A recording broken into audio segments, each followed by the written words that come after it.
So you will all have been following the events leading up to the killing of George Floyd over the last few days. Another event that has sparked furious debate about racism in this world, as well as violent protests in America. What is the solution to this? How do we stop this from occurring?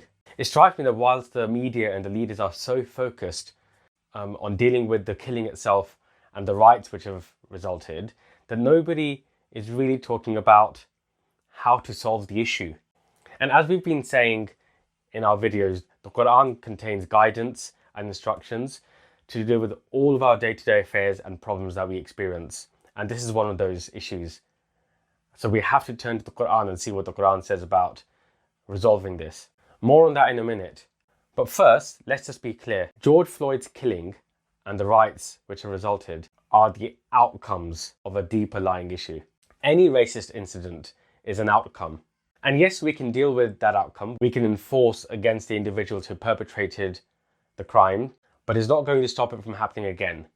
The riots which are taking place in America will not stop racist incidents from occurring again. We should talk about the real problem. The real problem is that most people discriminate. Consciously or subconsciously, most people discriminate. And let's be honest with ourselves, this is not a problem which is confined to Americans or to people who have fair skin. This is spread through society, including Muslim societies. And there are two reasons why we discriminate, either consciously or subconsciously. One is, it's the way we've been brought up. By that I mean the education we receive and the way we are raised in our families. And the second reason is the influence of society. And that's through the people that are around us in our communities, what we see and hear, and the media. This is what's causing the problem. And this is an issue which goes through most of our societies, most of our communities around the world. Our souls have been diseased by this bias, by this discrimination. It's a global pandemic. And whilst the world struggles to beat and works hard and invests in trying to beat the medical pandemics that are very obvious to our physical health, not enough is being done to beat this pandemic, which has been going on for generations. And unless something is done, it will continue. And that is the real problem. That is the real issue. And it is this issue which the Qur'an seeks to address. So let us see what the creator of the universe, the creator of mankind, says to us about this in this regard.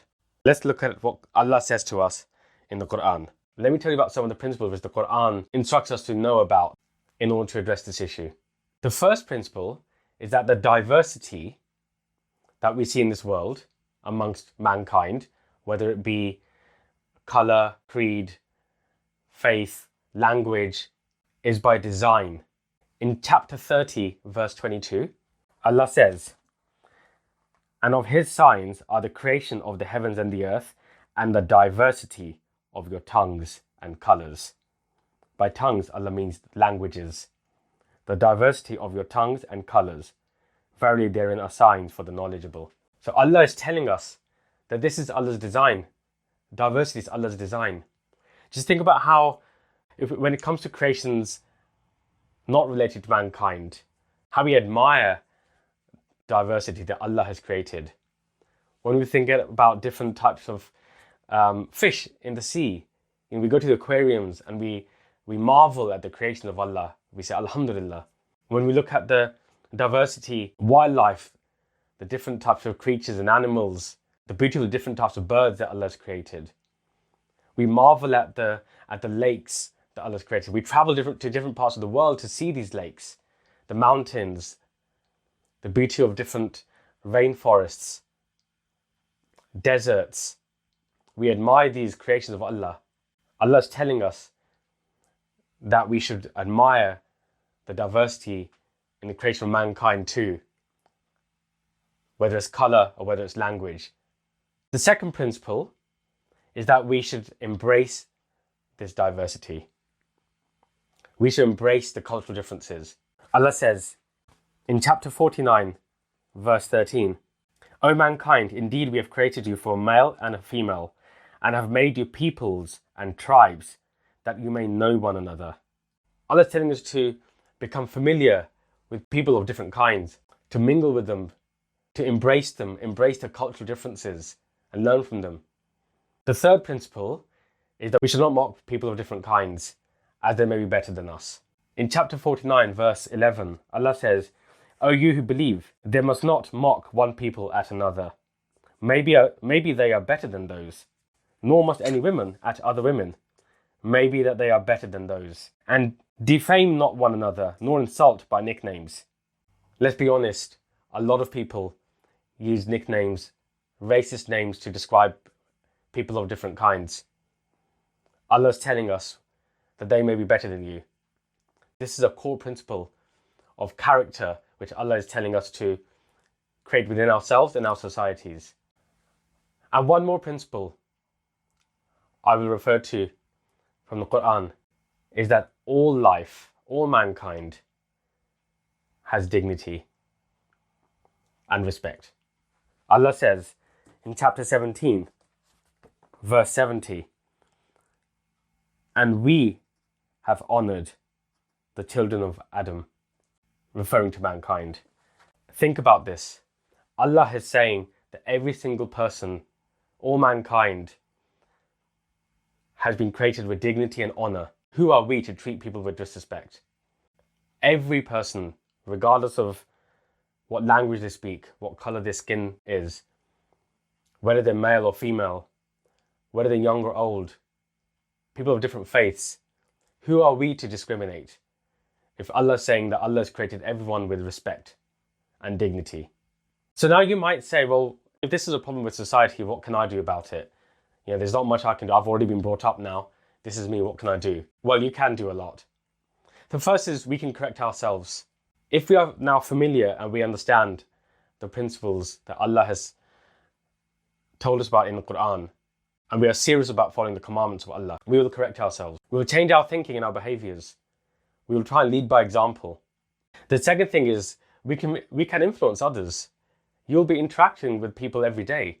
Tell people about, using this incident that's happened with George Floyd, tell people about what the Qur'an says and what principles we should be aspiring to in terms of the development of our character and the development of our societies. Explain why this is so important and why it needs to be addressed. Use social media to influence, like we are trying to do. Or share these types of videos with your relatives and friends to try and influence them. The most important thing we need to recognise is the societies that follow our societies, the communities that follow through the next generations will be so important. And that's why the education of our kids is so important. And what you can do is influence your kids. Get these principles that I just spoke about into their mindset, into their culture, into their mentality. Education. Teach your kids to turn to the Qur'an when they see these sorts of problems and daily affairs in the media. Look to the Qur'an to see what the solution is. They need to understand that the Qur'an was revealed to help to shape us and to shape our communities. So we have to turn to the Qur'an to see how we go about resolving these issues. Education is so important. And those of you who are in the education field, get the sort of principles that I spoke about into the syllabus. Unfortunately, mainstream education does not give enough focus to the development of character around these types of principles that I just went through today. And that includes mainstream Islamic education. Our kids are not taught to turn to the Qur'an like we're doing just now when there's an issue. Our kids are not taught about these principles of character development. We need to change that. I hope I have given you some food for thought today. Let's change society. Let's take efforts to change society so that incidents like the George Floyd incident does not happen in future. Let's beat this pandemic. Assalamu alaikum.